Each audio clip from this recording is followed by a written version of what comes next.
I've been coming to these meetings for a long time, and I have been trying to think through what we have to do as a country and how we have to do it. And I want to set a framework, and in doing that, today, frankly, I want to invite all of you, whatever your political party, whatever your background, to consider joining us at American Solutions in developing a genuine movement for American solutions. But to set that stage, let me ask you a couple of questions. How many of you think that we are in trouble as a country? Just raise your hand. It's very important. You're elected officials, you're leaders in your community, and it was virtually unanimous. How many of you think the current structure of government is too expensive and fails to deliver the services we need? All right. How many of you think you know more about your state than Washington does?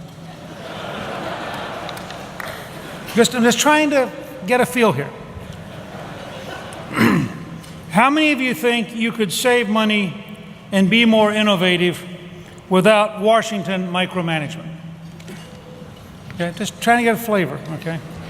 Now, I am going to meddle for 1 second and suggest when you go back home that the same principle may apply to city, county, and school boards from a state level.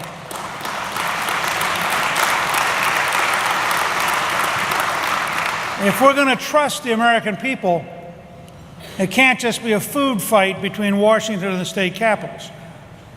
It has to actually mean a fundamental shift back to believing that the people with the most at stake, the people who have the most local knowledge, have to in fact be entrusted with the ability to try to lead their own lives. And that will require change in the state capitals fully as much as in Washington.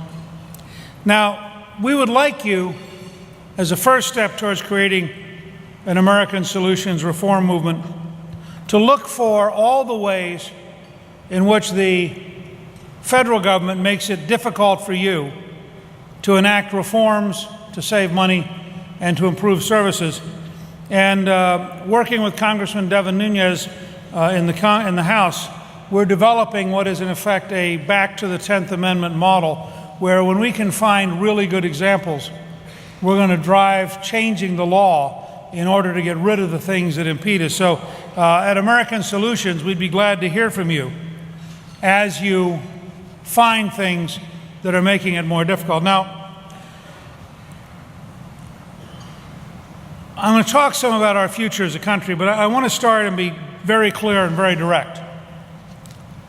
I am talking to you today as a citizen of the United States. I am not a citizen of the world. I don't believe it's possible to be a citizen of the world.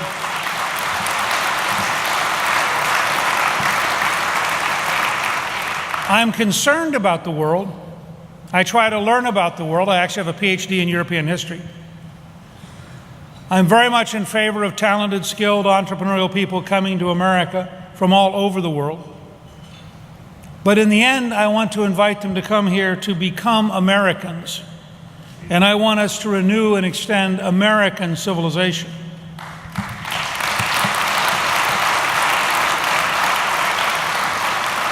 I think that's very important at this turning point because we're faced with substantial challenges, economic, financial, political, governmental. And it's important to realize that from 1945, for the last 64 years, more human beings have achieved more prosperity, lived in greater freedom, with greater security, because America was strong enough and prosperous enough to lead. And therefore, we have a huge interest in making sure that America is strong enough and prosperous enough to lead for our children and our grandchildren so they can also live in that kind of world. And I don't believe if the United States weakens economically, collapses educationally, decays in its capacity to be effective, that the world will be nearly as prosperous or as safe or as free. So this issue of getting things back on track in America is a very profound issue. Let me also say that I believe you can capture what our goals ought to be in 3 words: safety, prosperity, and freedom. Safety matters because it's the heart of every person. It's why 9/11 was so frightening. It's why violent crime is so frightening. It's why hard drugs are so frightening. Because if you lose your life, you have lost your freedom. If you live in fear, you've had your freedom dramatically curtailed. And so the first job of any government is to focus on safety, and that means both strong national security and strong homeland security, and that means controlling the border, and that means effective policing. And I think that's got to be the first building block of where we're going. But the second goal, prosperity, also matters, and matters for national security. If we are not the most productive, most prosperous, most scientifically and technologically advanced country in the world, we will not sustain our national security. And so we have a national security interest. We have a national security interest in education, a national security interest in the economy, a national security interest in our infrastructure, and a national security interest in making sure that our industrial base is the most dynamic and the most productive in the world. Frankly, we also have a practical interest in being prosperous because we can't possibly sustain the quality of our life and the number of services we want, the kind of retirements we desire, the health system we claim to want. We can't sustain any of those things if we don't remain prosperous. So prosperity is central to our future. And as we design programs of safety and programs of prosperity, we should design them to strengthen and expand freedom. The fact is, given a choice between a free market approach and a socialist approach, Americans should always favor the free market approach because it expands freedom.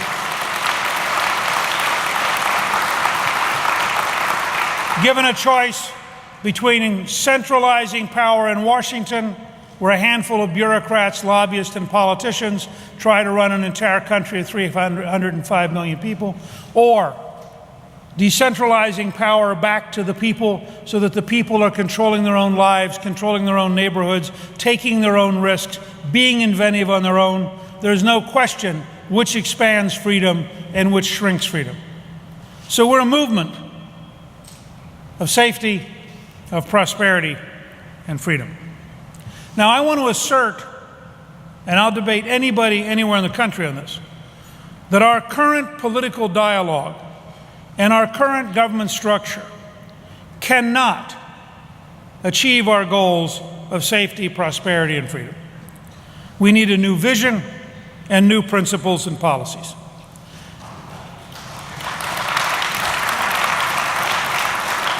How many of you expect over the next year and a half to have significant budget problems in your state?